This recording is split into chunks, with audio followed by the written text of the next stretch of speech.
Ah, this meeting is being recorded. Mhm. Okay, okay. Meron na tayo, ano. Okay. So yung Mm. uh, kagaya ng sinabi ko kanina, pagkatapos ni Joshua, wala nang tumayong king. So, Mm. leader. Leader. Ngayon, yung pag sinabing judges, kaya sinabing book of judges, ang ibig sabihin lang dyan, is a leader. Ha? Mm. Not necessarily siya ay isang warriors. Meron nga dyan isa yung babae. So, 12 rin ito. Parang 12 apostles, 12 judges din to. Meron ding minor judges, tsaka merong major Mm. judges na tinatawag. No? So, natapos na tayo sa Book of Judges. This is the epilogue. Di ba? Parang ito ang summarize kung ano yung talagang kondisyon ng mga Israelites during the time of 400 years. Sobrang tagal. Imagine nyo guys, 400 years na ang lumipas, di ba? Ganito yung kondisyon ng mga Israelites. Remember, kaya si God chinose niya mga Israelites na it's not because Mm. they are good people, no. Ha? They were chosen by God. Si Abraham, 'di ba? Galing siya yung kanyang pamilya ay galing sa idolatry. Ha? So, Mm. ganun palagi ang kondisyon ng mga Israelites. Ang number one nilang kasalanan sa Panginoon ay idolatry. Kasi pag sinabing idolatry, 'di ba? Sanga-sanga 'yan. Nandiyan na yung sasambahin mo yung mga hayop, sasambahin mo rin yung mga tao, tapos kung ano-ano na ang lalabas ng kasalanan, Mm. nanganganak yan pag ikaw ay may idols, di ba? Kasi hindi mo Mm. kilala yung true God. Di ba? Hindi mo kilala yung true God. Ngayon, dito sa verse 19, actually, kung tutuusin, kung akong susulat ng Bible, hindi ko isasama ito. Bakit naman po? Sobrang nakakahiya. Nakakahiya yung Sobrang nangyari. nakakahiya talaga yung nangyari Pwede dito. lang Because i-erase. Mm. it's unimaginable na parang sabi nga ng ibang Bible scholar, Barbaric. sabi niya, this is yung unthinkable na mangyayari sa Israelites. The worst of the worst. Oo. Dapat daw Mm. hindi na isama. Kasi pero si God ganun eh. The Bible na kanyang inspired by the people, by the Holy Mm. Spirit, gusto niya ipakita sa atin na tayo ay makasalanan talaga. Diba? Even yung chosen niya mga Israelites. Di ba?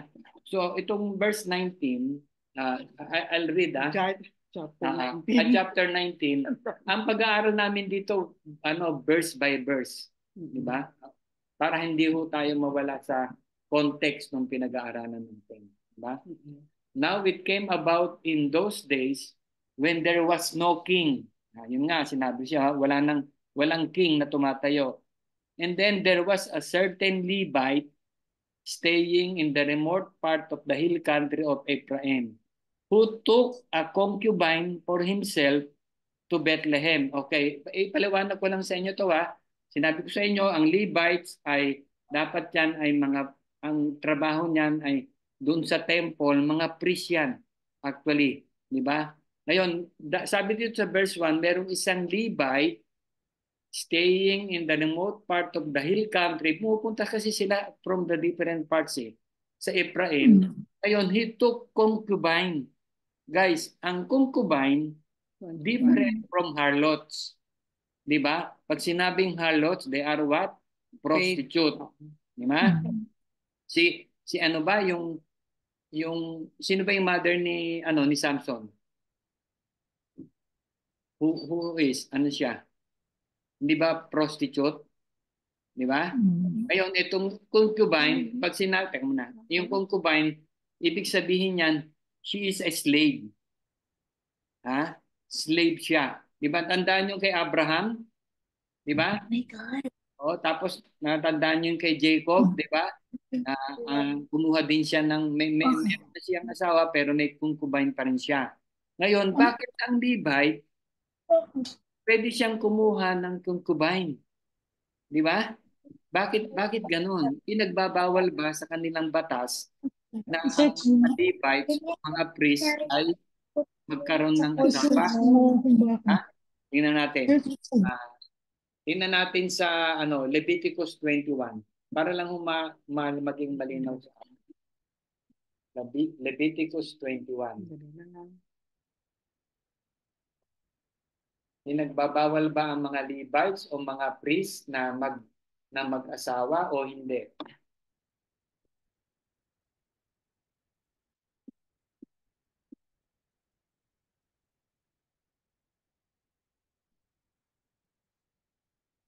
Hindi na makaano si Claro. Kawawa naman.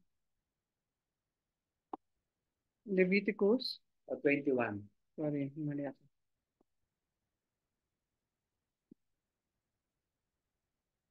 Okay, ito yung batas ng mga Israelites pagdating sa Leviticus 21:7. They must not marry women defiled by prostitution or divorced from their husbands, because priests are holy to their God. Regard them as holy because they offer up food for your God. Okay. Consider them holy because I, the Lord, am holy. So yung mga Levites o yung mga priests, bawal silang mag-marry na prostitute or divorce from their husband. Kasi they offer food for their God. 13 nun. Pero hindi bawal.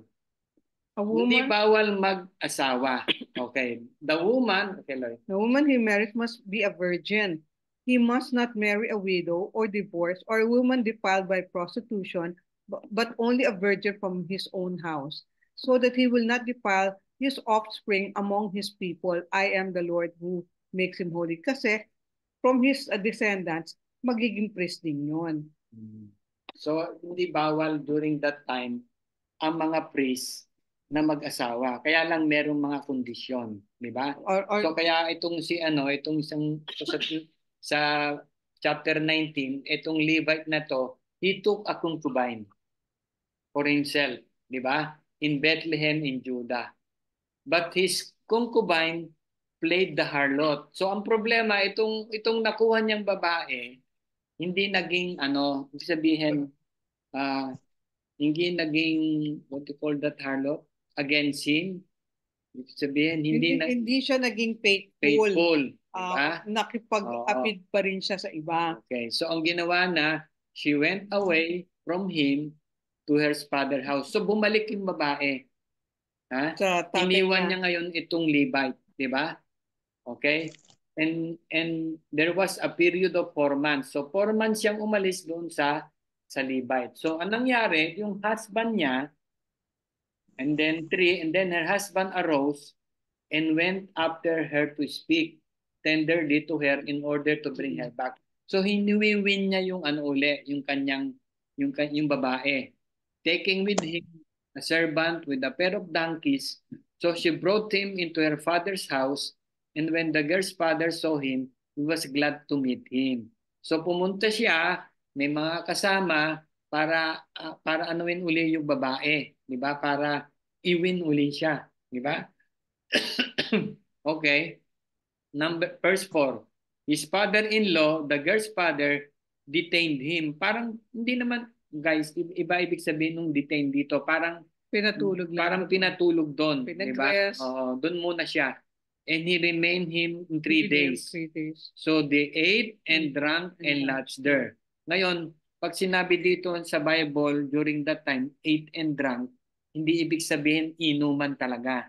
Kasi actually during that time, yung culture noon, imbis na ang iniinom nila ay tubig, it's really a wine, grape wine. Ang uso noon, di ba? Bit natin si Yankee. Okay. Verse 5. Now on the 4th day, they got up early in the morning and he prepared to go. And the girl's father said to his son-in-law, sustain. Gusto pa niyang, sabi ng father-in-law, wag muna kayong umalis. Tapos with a piece of bread, afterwards you may go. So both of them sat down and ate and drank together. And the girl's father said to the man, please be willing to spend the night again. Parang ayaw paalisin nung yung tatay, yung babae. Di ba? Parang wag muna kayo dinidelay niya. Lord, 7.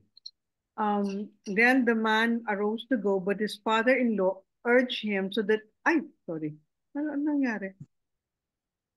Sorry. Urged him, asa na? 7. Then the man Urged him so that he spent the night there again. On the fifth day, he arose to go early in the morning, and the girl's father said, "Please sustain yourself and wait until afternoon." So both of them ate. When the man arose to go along with his concubine and servant, his father-in-law, the girl's father, said to him, "Behold, now the day has drawn to a close. Please spend the night, and lo, the day is coming to an end. Spend the night here, so that your heart may be merry. Then tomorrow you may arise early for your journey so that you may go home." So, nainip. But the man was not willing to spend the night, so he arose and departed and came to a place opposite Jebus, that is Jerusalem. And there were with him a pair of saddle donkeys. His concubine also was with him. When they were near Jebus, the day was also gone. And the servant said to his master, "Please come and let us turn aside into the city of Jebusites and spend the night in it." However, his master said to him, "We will not turn aside into the city of foreigners who are not of the sons of Israel, but we will go as far as Gibeah." So anong nangyari? So umalis na yung yung mag-asawa talaga. Iniwan na niya yung father-in-law. Ngayon pumunta sila sa Jebus, yan yung Jerusalem. Ngayon, during that time, ang Jerusalem hindi purely mga Israelites. Meron pang mga foreigners. Kaya sabi rito, sabi nung sa verse 12, however, master said to him, hindi tayo pwede rito. We will not turn aside into a city of foreigners. Diba? Who are not the sons of Israel. But we will go to Gibeah. Okay. He said to his servant, "Come and let us approach of these places, and we will spend the night in Gibeah or Ramah." Gibeah, ang mga nakatira dyan, mga Benjamites, the tribes of Benjamin, one of the 12 tribes. Diba?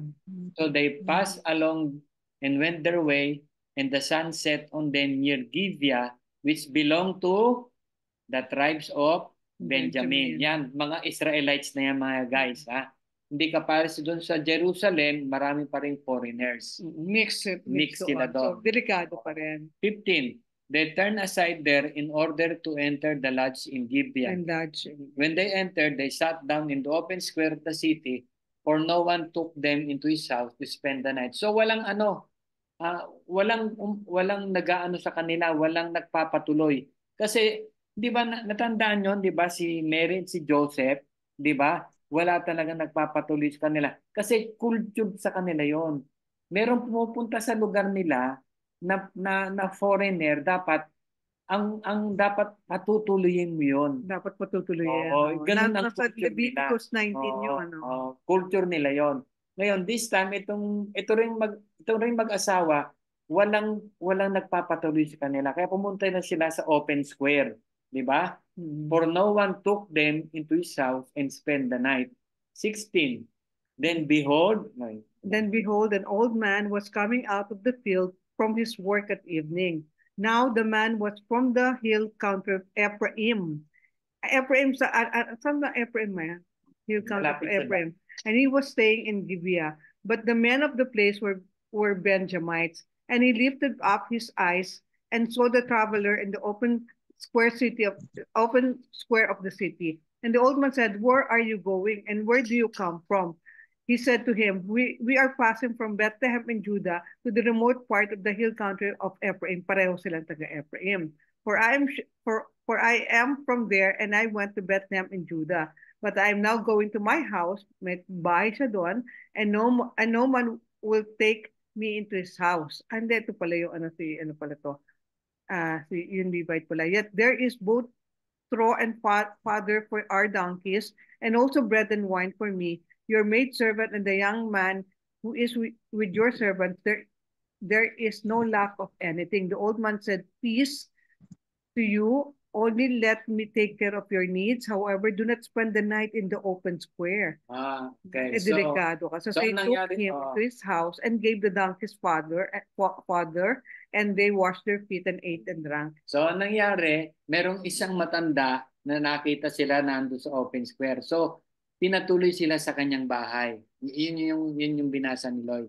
Ngayon sa 22, while they were celebrating, behold, the men of the city, certain worthless fellow, surrounded the house, pounding the door, and they spoke to the owner of the house, the old man, saying, bring out the man who came into your house that may have relationship with him. Guys, ano ito? Ano ang similaran nito? Sodom and Gomorrah. Sodom Yes. and Gomorrah, 'di ba? Yung Saan? old man doon na naandun yung Levites at saka yung mga concubine, saka yung mga kasama na nagkakainan sila, suddenly merong mga taong kumatok. Hindi lang kumatok, pounding. Ibig sabihin, talagang tuloy-tuloy yung marami sila. Wala kabastusan noon ang Oo. mag-pound loudly sa isang pinto ng ano. And then sabi niya doon, siguro sinisigawan nila, sabi doon sa old man, palabasin niyo yung mga taong na yan. Yung taong naandyan na nakita namin. And will have relationship with him. Ibig sabihin, they were yung mga lalaki nga ano sila? Sodomize yung mga parang bakla. Mga bakla. Remember ito sa Genesis 19. Oo. Sa yun sa kay Sodom and Gomorrah. kay Sodom and Gomorrah, di ba? The same request na ginawa ng mga homosexuals nung sinurround nila yung house ni Lot sa Sodom, di ba? Oh. Ngayon, nasa ano naman tayo, Judges 19, di ba? One picture is clear. Ito yung time ng Sodom and Gomorrah, Israel was as bad during that time. Parehong ang morality, parehong ganung kasama. Ang difference lang, yung sa Genesis, nung kay Lot, yung pinuntahan nila doon, hindi mga taga-Israelites. They were Gentiles. Yung mga doon, yung mga homosexual doon. Now this time, itong mga homosexual na ito, they were Part Benjamites. of the Israelites. Benjamin, the tribes of Benjamin. Di ba? Bring out the man. Sige nga, sabi niya, 23. Then the man, the owner of the house, went out to them. Di ba? Mapipilitan kang buksan. Di ba? And said to them, no, my fellows, please do not act so wickedly. Since this man has come into my house, bisita siya, do not commit this act of folly. Di ba? Anong nangyari? Pag-ibasa ng 24. 24, here is my virgin daughter and his concubine. Please let me bring them out so that you may ravish them and do to them whatever you wish. Okay, stop muna tayo. Di ba? Very controversial to. Anong ginawa nung old man? Sabi niya, wag niyong gagalawin itong bisita ko. Parang lalaki lang talaga pinapahalagan nila, no? Hindi. Kasama yung concubine, di ba? Pero lalaki. Anyway. Kasi during that time, merong kultura nila, pag bisita ka sa bahay mo, talagang respected ka. Wag hindi ibig sabihin, you will treated as a king or queen. During that time, kultura nun talaga noon, 'di ba? Mahalaga sa kanila na merong taong bumibisita. So poprotektahan ka whatever it may cost, 'di ba? So ngayon, ano nangyari? Nung gusto na, sabi nung no, my fellows, please do not act so wickedly. 'Di ba? Anong ginawa niya? Here is my virgin daughter. Kaya nyo ba yon? And his concubine. Kapalit nitong aking bisitang lalaki. Huwag niyong galawin yan. Tapos siya pa nagsabi, please let me bring them out so that you may ravish them and do to them whatever. Di ba? Anong gusto niyo gawin niyo? Siya pa yung anong binabasa ko to? Ang sama. Di ba? Ito yung kapareho nung kay Sodom and Gomorrah. Pero this time, ang nakakabadal ka sa dito, kapwa, kumbaga sa atin, kapwa mo Pilipino. Mm. At saka yung nagpunta nga pala, angels na nagpunta kay Lot noon. Tapos sabi niya, here is my virgin daughter and concubine. Please let them out that you may ravish them. Bahala na kayo dyan kung anong gusto ninyong galawin. Pero wag niyong gagalawin itong aking lalaking, sabihin, bisita. And whatever, gawin niyo kung anong gusto niyo. Do not commit such an act of folly against this man. Di ba? But the man could not listen to him. Di ba? Ayaw makinig. So the man seized the concubine and brought her out to them. And they raped her, di ba? And abused her all night until morning. Marami sila eh. Marami sila. Carol, marami sila. Actually. Oo, marami. Alam mo bang sa ibang version, yung Levites, itinulak pa niya yung concubine. Dito medyo subtle pa nga eh. Pero doon sa King James, pero sa ibang true. His concubine. True his concubine. Ano lang yan ha? Diba ka-win back lang niya? Oo. Diba? So, kaya nga guys, this is very controversial. Sobrang dramang pag hindi natin alam ang kultura ng mga naandoon, mahirap ipaliwanag. Ha? Hindi, it just shows kung gaano ka-wicked pervert ang mga thinking ng mga napaka-immoral talaga. So the man seized the concubine and brought her out of them, and they raped her and abused her all night until morning. Okay. So then let her go at the approach of dawn. So walang nangyari. Ay sabihin, pagkatapos siguro, ini-imagine ko lang, pagkatapos nilang itulak, ito sa inyo na, sinarado yung pinto, wala na silang ginawa. Wala silang pakialam, nakatulog pa sila ng mahimbing. Diba naririnig naman siguro nila na sumisigaw yung babae, pero lahat dito nakakommit ng grave sin except for the concubine. Diba? Mali yung ginawa nitong mga Benjamites na to at mali rin yung yung old man dahil willing siyang isacrifice yung kanyang virgin daughter. Diba? At maling-mali talaga itong Levite na to. Dahil talagang pinagtulakan in order to save himself, diba? Pinagtulakan pa niya yung concubine niya at talagang hindi niya sinave. Wala. Okay. So, it's done. 26. As the day began to dawn, so magliliwanag na, umaga na. The woman came, ito yung concubine, and fell down at the doorway. Okay, so sabihin, puro parang kumakatok siya and at the man's house where his master was until full daylight. Okay, okay. When her master arose, tingnan nyo when her master arose, ibig sabihin nakatulog siya. And opened the doors of the house and went out to go on his way. Papaalis na eh. Naka-breakfast pa siya. Ready na siya to go eh. Ibig sabihin naka-breakfast na at saka lang niya binuksan yung... Then behold, his concubine was lying at the doorway of the house with her hands on the threshold. Ibig sabihin para siyang nakagapang. Oo. Nakagapang siya actually. Handelslusay ba yun? And he, yung sinabi tong he, ito yung Levite, he said to her, get up and let us go. Grabe. Ganun lang. Ay, tayo ka. Hindi ka na. Tayo, halika na. But there was no answer. So, ang ibig sabihin, patay na siya. So, anong ginawa niya? Yan, namatay siya. He was dead. Sa dami nila. Baka nagdudugo na yun. And then he placed her on the donkey. Sinakay niya sa donkey. And the man arose and went to his home. Bumalik siya doon sa bahay niya. When he entered his house, he took a knife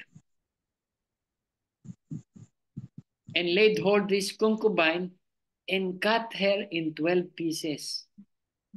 Limb by limb, imagine. Limb by Uso limb. na pala lalo.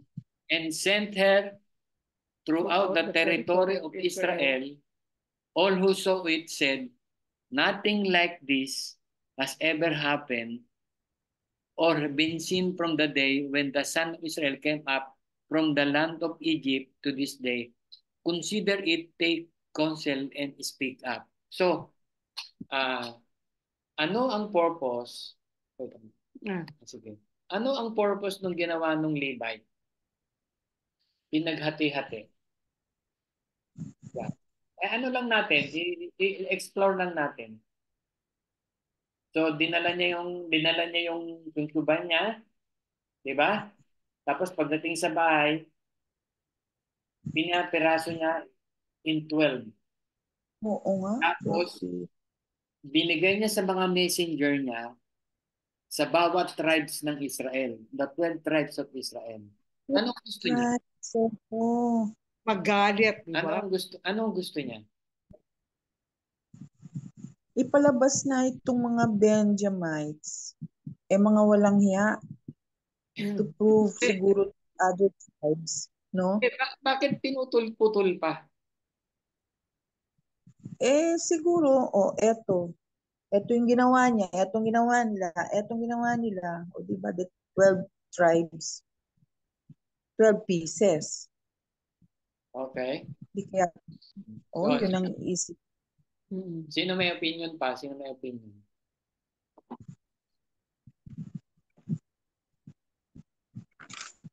Bakit pinutol-putol? Nothing like this ever happened during the time ng Israel I came out of Egypt. Barbaric to eh. Barbaric, diba? sobra. Barbaric to eh. Bakit sanay itong Levites na putol-putulin yung why? Yung offering nila ng mga Yeah. So he is used to it. Ang offering, 'di ba, yung mga mga hayop, 'di ba? Mga hayop na gano'n, 'di ba? So ginaya niya 'yon. Kaya lang bakit niya pinutol sa 12?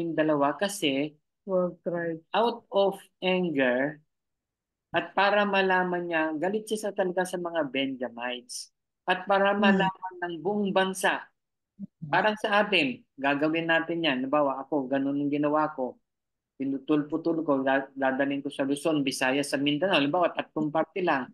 Para malaman natin na walang ginagawa ang mga Benjamites sa nangyari. Kasi very silent ang mga Benjamites. Nung ginagawa nila yung act na yon, dun sa babae at sa lalaki, nobody stand na para pigilin sila. Yung tribes ng Benjamin. Tandaan nyo? Walang pumigil sa kanila. Walang pumigil do sa... Mga Israelites yun. Di ba? So, ang ginawa nung sa galit niya, out of anger, wala man lang nung paalis siya, di ba? Wala man lang pumigil sa kanya, wala man lang nag-ano sa mga Benjamites, wala. Just life goes on. Sa Gibeah, di ba? Ano ang gusto niya? Bakit niya pinutol yung 12 tribes? Anong palagay niyo ang gusto niya mangyari? Gusto niya ng justice, di ba? Pero hindi naman dapat niya pinutol-putol. Napaka-gross naman yun eh. Pwede naman niyang magsumbong, di ba? Sobrang at makikita mo yung moral decline, Levite pa siya. Although sanay siya na mag-offer ng mga na mag-slaughter ng mga di ba, ng mga pero hindi naman ganun to 12 pieces. Sobrang So ibig sabihin, during that time ng Israel, yung kanilang mentality is really sobrang wala. Everyone did what was right in their own eyes. So yan yung kondisyon ng the chosen people of God. They were chosen. Supposed to be, sila yung magiging sila yung magiging tagapagkilala sa mga Gentiles na who is the true God. Diba? So chapter 20 tayo. Bilang. So kakaiba itong yung nangyari sa sa Oh. sa Levites na to. Correct. Gimbal. Kagimbal yun. Tama yun. Kagimbal. Sordid. Pangyayari. Sordid Diba? sa Okay. English. So, ang nangyari, okay, then all the sons of Israel from Dan to Beersheba, including the land of Gilead, came out, and the congregation assembled as one man to the Lord of Mizpah. So, yun yung gustong mangyari ni nung Levites, na lahat malaman and then merong gagawin. Okay, 2. The chief of all the people, even all the tribes of Israel, took their stand in the assembly of people of God. 400,000 foot of soldiers who drew the sword. Ayan, parang nagkaroon ng unity. Against the Benjamites. So parang meron ng civil war actually. Now the sons of Benjamin heard the son of Israel has gone up to Mizpah. And the son of Israel said, tell us how this wickedness take place. So the Levite, the husband of the woman who was murdered, answered and said, I came with my concubine. Guys, tinan nyo ha. Ang nagsasalar nito si Levites. Tinan nyo kung nagsisinungaling siya o hindi. Ha? I came with my concubine to spend the night at Gibeah, which belonged to Benjamin. But the men of Gibeah rose up against me and surrounded the house of the night because of me. They intended to kill me. They ravished my concubine. Hindi niya sinabi na tinulak niya yung kanyang concubine. Di ba? Half-truth. Hindi naman siya gustong patayin. Gusto siyang molestahin. Ibig sabihin dito, he want to arouse the people. Yung inaano yung galit. It was half-truth. Yeah? So that she died. Diba? Parang I want justice. Ganito yung ginawa nila. Diba? Gusto nila akong patayin. Diba? Instead, they ravished my concubine. Diba? Parang ibig sabihin, imbis na ako, yung concubine ko, inano nila, sila yung nirape nila. Pero actually, itinulak niya. Tinulak niya yung concubine. Diba? Wala nga siyang pakialam eh. Diba? Natulog pa nga siya ng ng mahimbing eh. Diba? They intend to kill, and I took my concubine and cut her in pieces and sent her toward the land of inheritance, for they had committed a lewd and disgraceful act in Israel. Behold, all your sons of Israel, give your advice and counsel. Nangyari? So nagkaroon ng meeting, di ba? Lahat ng 12 tribes nagkaroon na ng meeting. Ito. Okay, 8. Then all the people arose as one, saying, not one of us will go to his tent, nor will any of us return to his house. But now this is the thing which we will do to Gibeah. We will go up against it by lot, and we will take 10 men out of 100 throughout the tribes of Israel, and 100 out of 1,000, and 1,000 out of 10,000, to supply food for the people, that when they come to Gibeah of Benjamin, they may punish them for all the disgraceful acts that they have committed in Israel. Thus all the men of Israel were gathered against the city, united as one man. Yun lang ang magandang nangyari. Yeah. At saka, sila, di ba? Nagtanong muna sila. Hindi sila agad-agad ng Although, na-feed sila ng half-truth. There was parang justice na, yung investigation na nangyari. Then 12. Then the tribes of Israel sent men throughout the entire tribe of Benjamin, saying, what is this wickedness that has taken place among you? Now then, deliver up the men, the worthless fellows in Gibeah, that we may put them to death and remorse this wickedness from Israel. But the sons of Benjamin would not listen to the voice of their brothers, the sons of Israel. Okay, pinagtanggol pa. Ayaw, ang kinukuha lang nila yung mga Israelites na yung mga guilty. Yung mga guilty lang. Pero ayaw nung mga Ibigay. tribes, ayaw nilang ibigay. Di ba? So strange. Di ba? Sana ma-avert yung war, pero hindi, ayaw nila eh. Di ba? Kung binigay lang nila, wala sanang civil war. So 14, the sons of Benjamin gathered from the cities of Gibeah to go out to battle against the sons of Israel. From the cities on that day, the sons of Benjamin were numbered 26,000 men who drew the sword, besides the inhabitants of Gibeah, who numbered 700 choice men. Marami rin sila. So 26,700 sila. Out of these people, 700 choice men were left-handed. Each one could sling a stone at a hair and not miss. Magaling sila. Magaling. Magaling ang mga Benjamites. Ito yung sila. Then the men of Israel, besides Benjamin, were numbered 400,000 men who drew the sword. All these were men of war. Okay, so ang dami. So it's a civil war. 18, ako na. Then the son of Israel arose, went up to Bethel, and inquired God. So bago sila lumusob, they inquired God and said, "Who shall go up first for us to battle against the son of Benjamin?" Then the Lord said, "Judah, ikaw ang mauna." Sabi niya, go up first, di ba? 19, so the son of Israel arose in the morning and camped against Gibeah. The men of Israel went out to battle against Benjamin. And the men of Israel arrayed to battle against them at Gibeah. Then the sons of Benjamin came out of Gibeah and fell to the ground on that day 22,000 men of Israel. So ang nangyari, nagkaroon na ng battle. Sino ang natalo? Benjamin. Hindi, tinan nyo. Basahin nyo. Nakakaano, akala mo, dami-dami, no? Then the sons of Benjamin came out of Gibeah and fell to the ground that way 22,000 men of Israel. Natalo yung Israel. 22,000. Yeah. Yeah, Karon. Oh, grabe. Relax ka lang. Okay lang yan. Oo. But the people, men of Israel, encouraged them and arrayed to battle again in the place where they have arrayed themselves.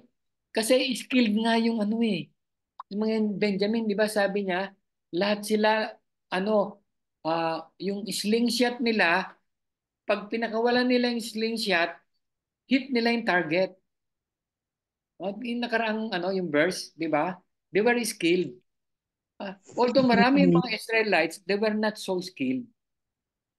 Di ba? Kaya 22,000 men, yung first battle, 22 men of Israel on that day fell, namatay. Di ba? It's not an easy. Guys. Although they were on the good side, nanalo yung the bad side. It happened. Di ba? It happened. It happened to us in our personal life. Di ba? Minsan we are on the good side. Minsan ang nananalo yung the bad people. Di ba? But the people of men of Israel encouraged them. Okay, importante may nag-encourage, guys. But the people, the men of Israel, encouraged themselves and arrayed them for a battle again in the place we have arrayed themselves the first day.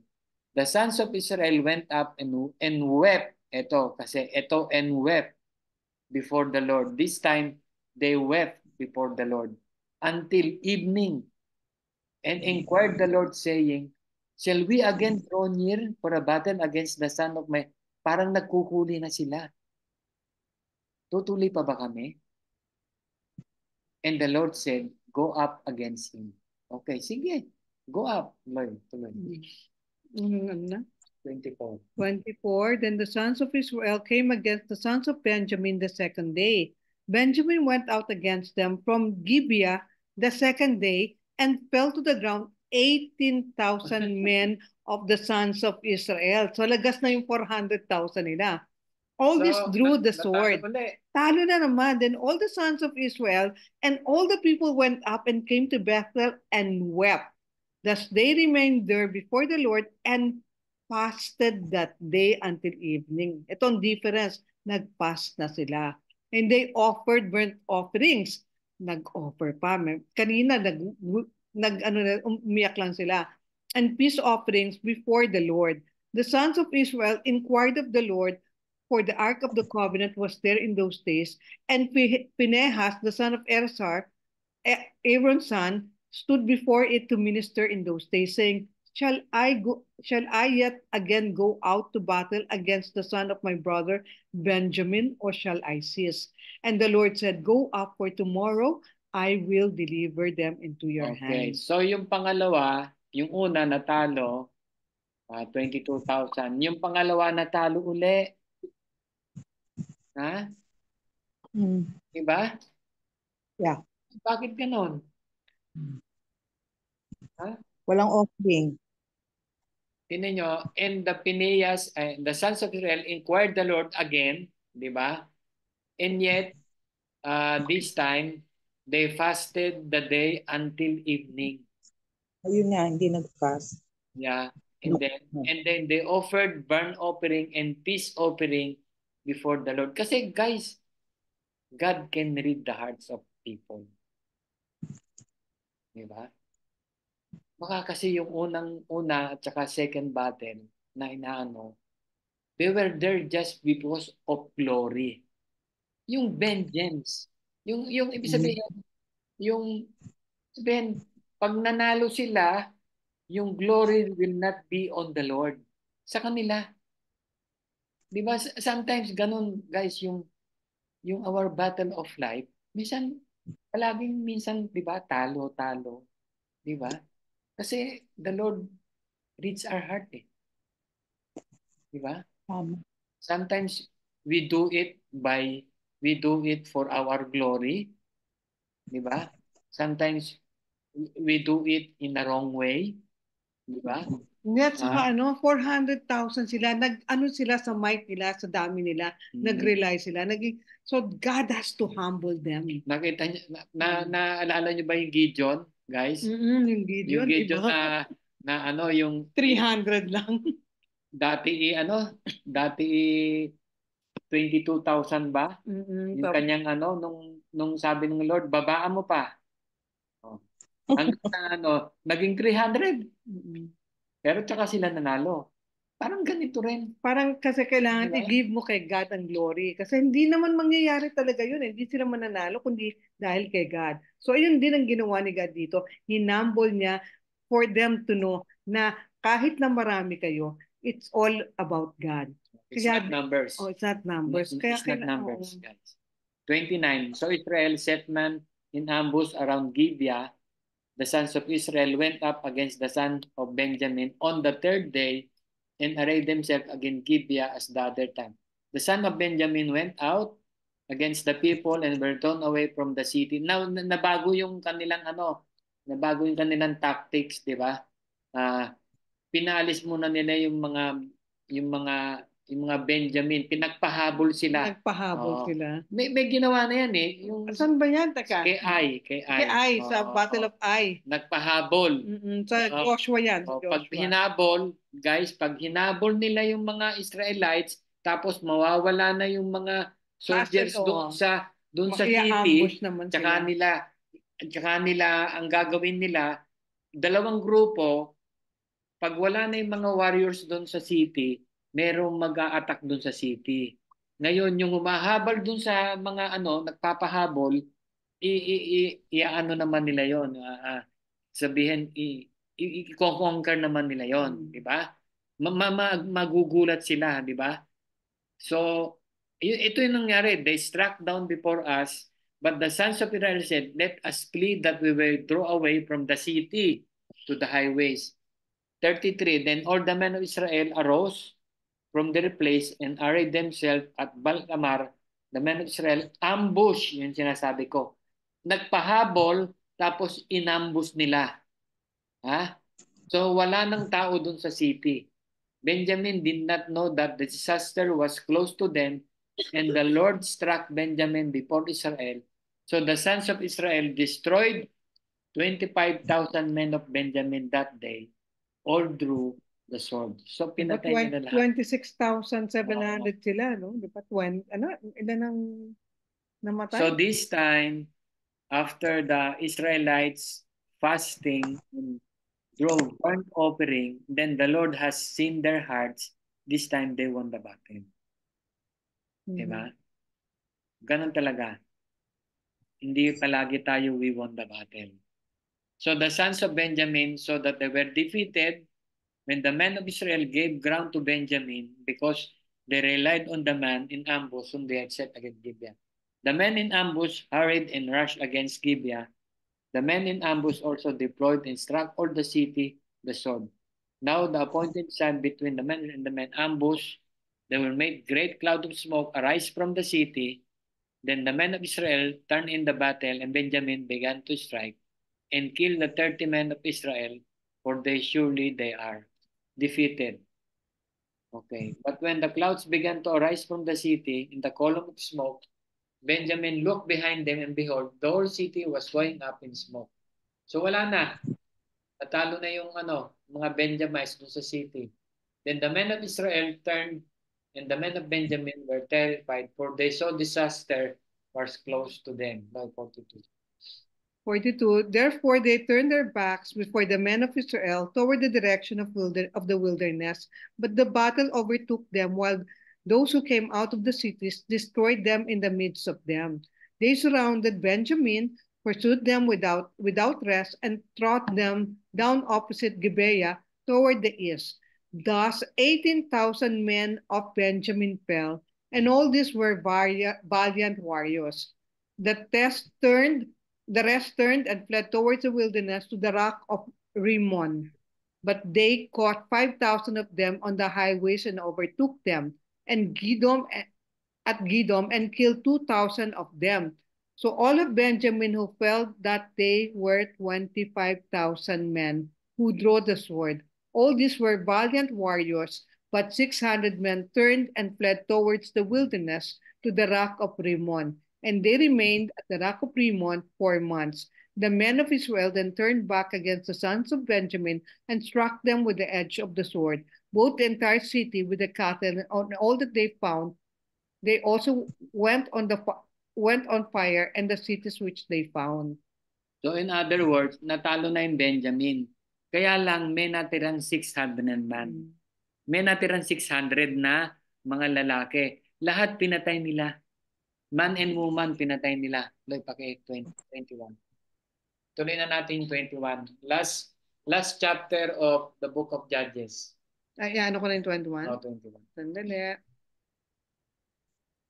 So may natira. Ha? Man and woman pinatay nila yung lahat ng mga Benjamites. May natirang 600 man. May problema doon. Now the men of Israel has sworn. Ito na naman yung sworn. Ito na naman yung oath. Lumabas na naman to. Yung Hindi ko makita. Okay. Ayan. So as a result of that, nung nanalo na mga Israelites, nagkaroon ang mga Israelites na oath. Sabi niya, sworn in Mizpah saying, none of us shall give his daughter to Benjamin. So, hindi nyo pwedeng ibigay yung mga babae sa mga Benjamites in marriage. So the people came to Bethel and sought there before God until evening and lifted their voices and wept bitterly. They said, why, O Lord God of Israel, has this come about in Israel? So that the one tribe should be missing today in Israel. Diba? It came about the next day that the people arose early and built an altar there and offered burnt offering and peace. So ang ano naman ng mga Israelites ngayon, nabawasan na sila. 'Di ba? Sabi niya that one tribe will be missing today. So parang na-miss nila yung si Benjamin kasi nabawasan sila. Verse 5, then the son of Israel said, who is among all the tribes of Israel who did not come up in the assembly of the Lord? Ngayon, so ang problema, mawawala na yung Benjamites. Ang ayaw naman ng mga Israelites, 11 na lang sila. Pero may natitira pang 600. 600. Ngayon, ang ginawa ng mga Israelites, sabi niya, sino ba doon sa mga tribe of Israel na hindi sumama doon sa gera? Sabi niya, sino ba yon? Sabi niya, for have taken a great oath concerning him who did not come up the Lord, saying, he shall be surely put to death. Grabe Kung sino sila. hindi sumama, mamamatay sila. And the son of Israel were sorry for their brother But Benjamin said, one tribe is cut off from Israel today. What shall we do for wives, for those who are left, since we have sworn by the Lord not to give them any of our daughters in marriage? In other words, guys, gusto pa rin nilang isalba yung tribes of Israel, ay yung tribes of Benjamin. Kaya lang, wala na yung mga babae. Pinatay nila yung mga wives nila. Ngayon, meron silang sworn statement na hindi nila ibibigay yung mga daughters nila doon sa natitirang 600 man of Israel. Di ba? Para ulit mabuhay yung Benjamin tribes, para mabuo yung 12 tribes. Nagets nyo? Ang laki ng problema ng Israel.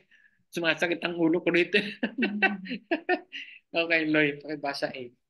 And they said, what one is there of the tribes of Israel who did not come up to the Lord at Mizpah?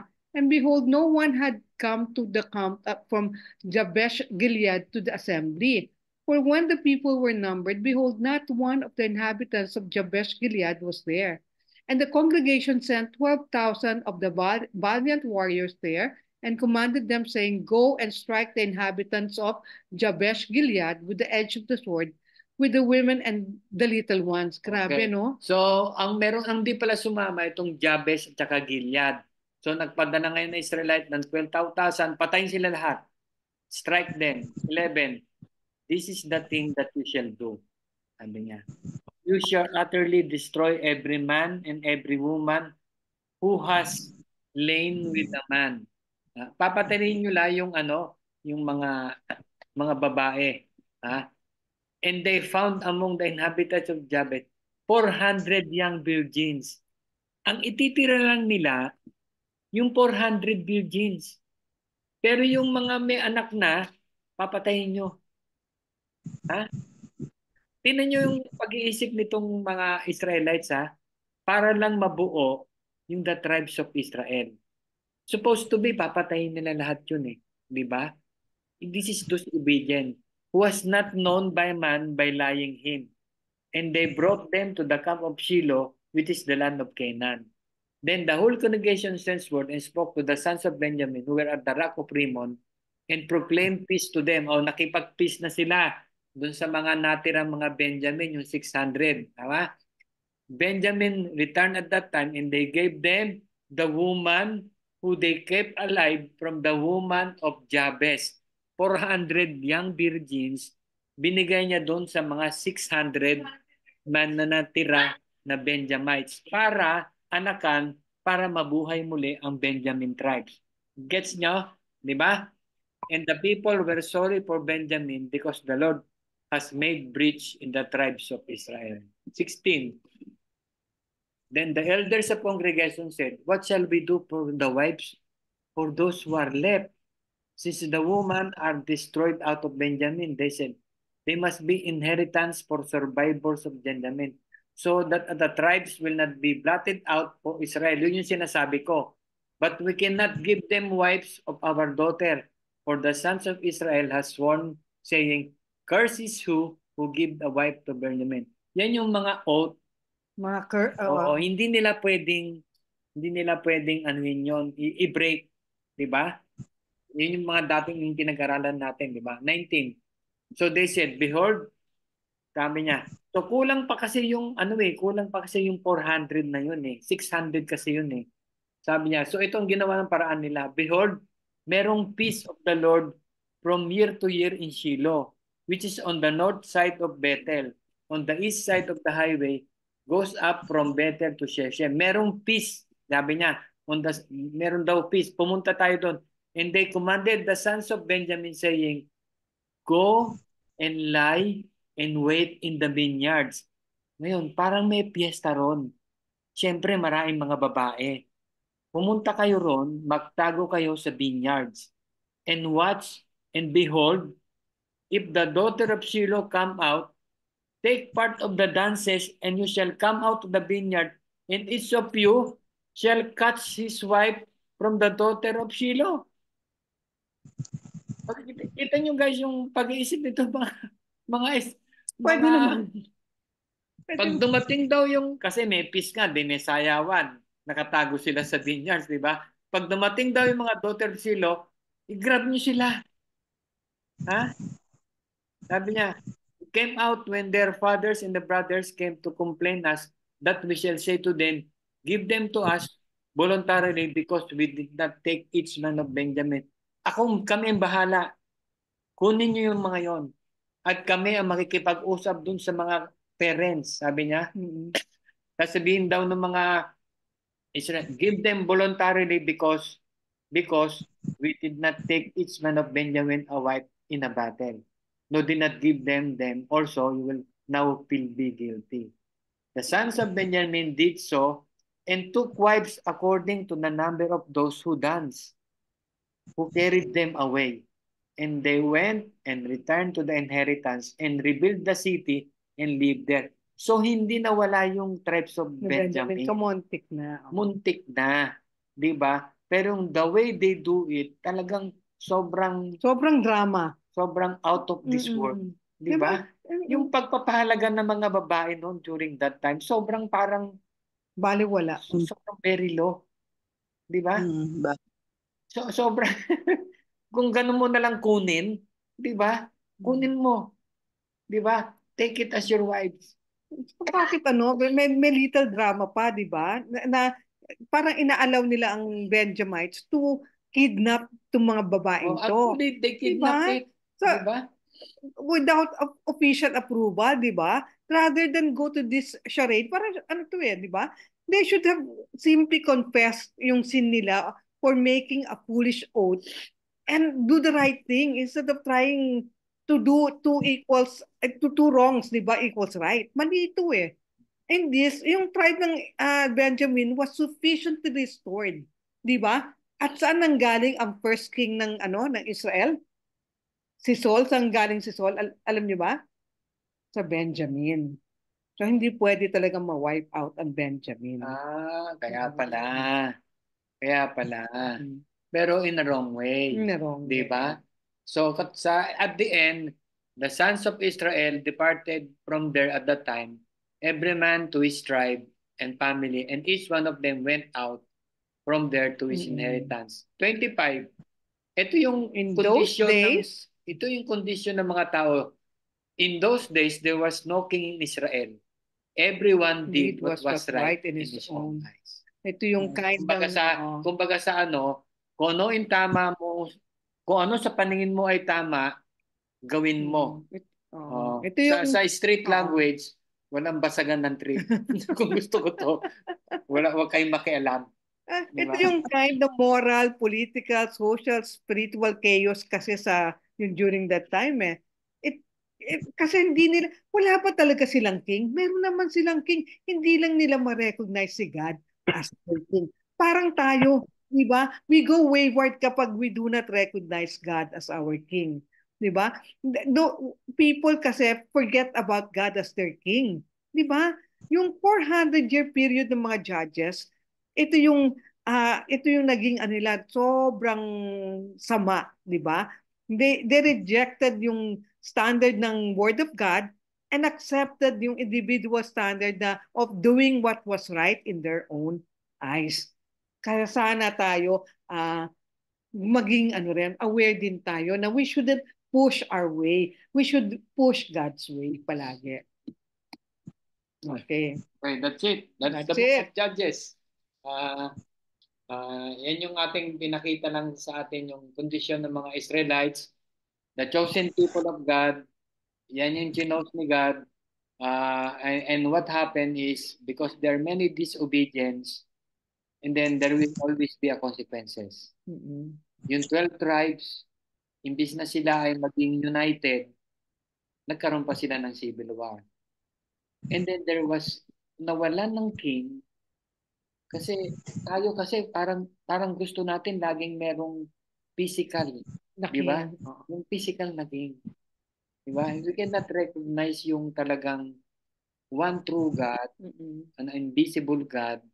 Pag walang figures, we are at loss. Mm-mm. Kaya Diba? ang people nag-ano sa Oo. idol kasi gusto nilang magkaroon ng physical God. Yeah, oo. Oo.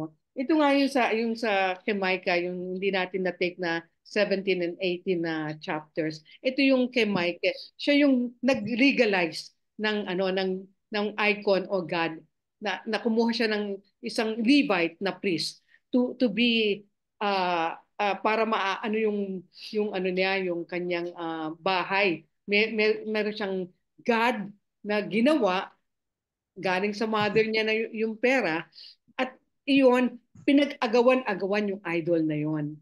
So ayun yung hindi natin na-take. Doon na legalize ang paggawa ng idol. Yun ang nagpaano sa buong Israel dahil doon. Ayun. So, idolatry is talagang we make idols of ourselves, we make idols of human, we make idols of our pastors, idols of our leaders, di ba? We will be at loss. Di ba? Di ba? Yung sa 19, yung chapter 19 is really so sad na mabasa mo yon. Actually, dun sa nakakainis for a woman. Oo, Paano yung ginawa nila doon sa concubine? Grabe. Ay, teka muna. Mag-picture taking muna tayo. Pwede? Teka. Pwede?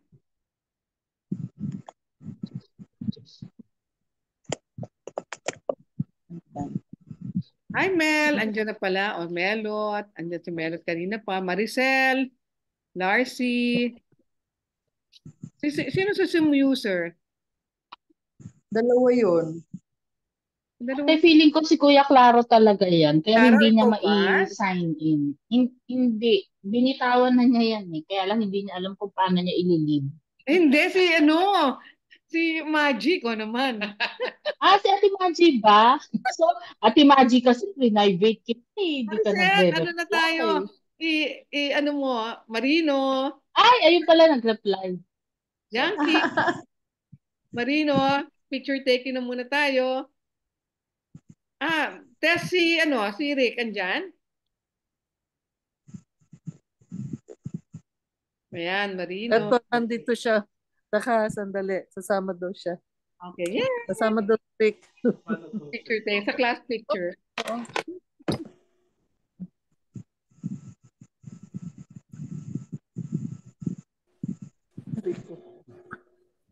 Hi, Rick! See you Hi. Sunday, ha? Hi. Na-miss ka na Oo. natin. Sige. Okay. Yankee, ayaw talaga. Palibasa, maganda siya dyan sa picture. Okay? 1, 2.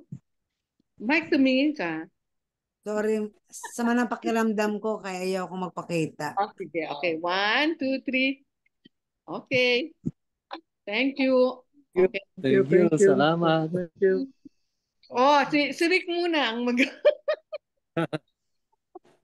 Ay, naku, ano ko na.